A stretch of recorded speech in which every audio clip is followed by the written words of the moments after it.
नमस्कार दोस्तों, मेरा नाम विक्रम है और आज मैं आपको एक ऐसी कहानी सुनाने जा रहा हूँ जो मेरी ज़िंदगी का सबसे खौफनाक और डरावना अनुभव था। ये कहानी मेरी और मेरे दोस्तों की है जो हम सब ने कभी किसी को नहीं बताई, लेकिन आज मैं इसे आपके साथ साझा कर रहा हूँ। ये कोई साधारण कहानी नहीं है, बल्कि एक ऐसा अनुभव है जिसने हमें हमेशा के लिए बदल दिया। ये गर्मियों की बात है। मेरे 3 सबसे अच्छे दोस्त राहुल, समीर और नेहा, हम सब कॉलेज के आखिरी वर्ष में थे। छुट्टियों का पूरा मज़ा लेने के लिए हमने सोचा कि क्यों ना कुछ अलग किया जाए। समीर ने सुझाव दिया कि हम उस पुराने बंद पड़े स्कूल में जाएं, जिसके बारे में हमने कई डरावनी कहानियां सुनी थी। वो स्कूल हमारे शहर के बाहर एक वीरान इलाके में था, जहां अब कोई नहीं जाता था। हम सब ने इस चुनौती को स्वीकार कर लिया, लेकिन दिल के किसी कोने में एक अजीब सा डर भी था। रात के करीब 10 बजे हम चारों लोग उस स्कूल के बाहर पहुंचे। आसमान में बादल छाए हुए थे और हवाओं में एक अजीब सी ठंडक थी। जैसे ही हम स्कूल के अंदर घुसे, हमें महसूस हुआ कि यहाँ कुछ तो गलत है। स्कूल की इमारत अब खंडर में बदल चुकी थी। दीवारों पर काई जमी हुई थी और हर जगह मकड़ियों के जाले फैले हुए थे। अंधेरे गलियारों में हमें अपने कदमों की आवाज़ें गूंजती सुनाई दे रही थीं, जैसे कि कोई हमारे पीछे पीछे चल रहा हो। चारों तरफ घना अंधेरा था और हमारी टॉर्च की रोशनी भी उस अंधेरे को चीर नहीं पा रही थी। हम एक बड़े हॉल में पहुंचे, जहां कभी बच्चे खेला करते थे, लेकिन आज वहां सिर्फ सन्नाटा था। हॉल के बीचों बीच एक पुराना झूला लटका हुआ था, जो धीरे धीरे हिल रहा था, जैसे कि कोई अदृश्य हाथ उसे हिला रहा हो। ये देखकर हमारे दिलों की धड़कनें तेज हो गईं, लेकिन हमने खुद को संभाला और हिम्मत दिखाई। राहुल ने सुझाव दिया कि क्यों ना हम यहाँ ट्रुथ और डेयर का खेल खेलें। हमने सोचा कि इससे माहौल थोड़ा हल्का हो जाएगा। पहला टास्क नेहा को मिला। उसे स्कूल की सबसे पुरानी लाइब्रेरी में अकेले जाना था और वहाँ से एक पुरानी किताब लानी थी। नेहा थोड़ी घबराई, लेकिन उसने हिम्मत जुटाई और लाइब्रेरी की तरफ बढ़ गई। जब वो लाइब्रेरी में गई तो अचानक दरवाज़ा अपने आप बंद हो गया। हम सब डर गए, लेकिन सोचा कि यह सिर्फ हवा का झोंका होगा। तभी अंदर से नेहा की चीख सुनाई दी।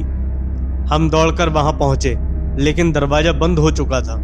हमने किसी तरह दरवाज़ा खोला, लेकिन नेहा अंदर बेहोश पड़ी थी। उसके चारों तरफ किताबें बिखरी हुई थीं और एक पुरानी किताब उसके हाथ में थी। जब नेहा होश में आई, उसने बताया कि उसने किसी को अपने कानों में फुसफुसाते हुए सुना था। वह आवाज़ उसे बार बार कह रही थी, यहाँ से चले जाओ, वरना तुम्हारी जान खतरे में पड़ जाएगी। हमने उसकी बात को गंभीरता से नहीं लिया और उस पुरानी किताब को खोल दिया। किताब के पहले पन्ने पर लिखा था, आत्माओं का खेल। जो इसे पढ़ेगा वह इस खेल का हिस्सा बन जाएगा।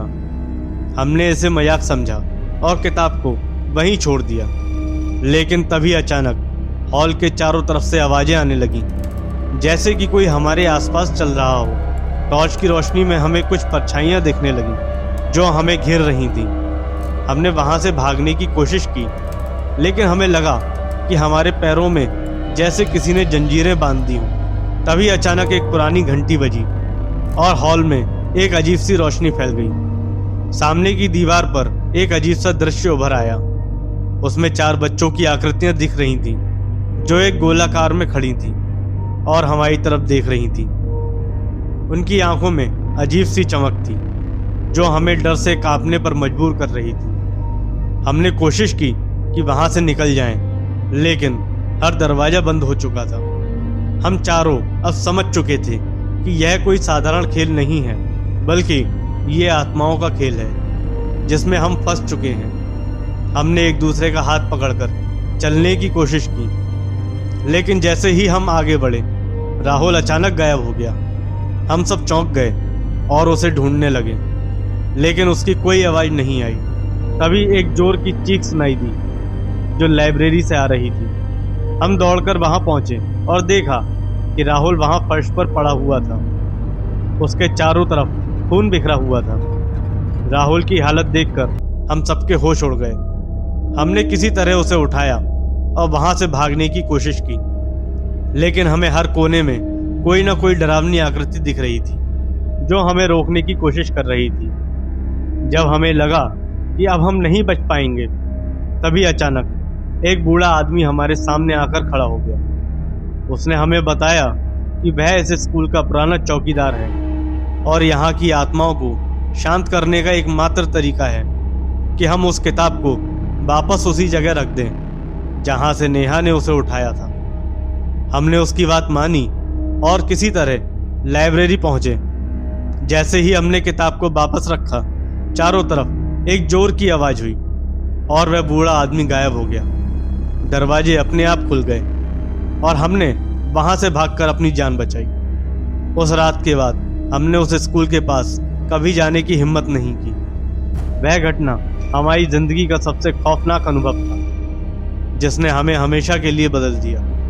आज जब मैं ये कहानी सुना रहा हूँ तो भी मेरे रोंगटे खड़े हो जाते हैं।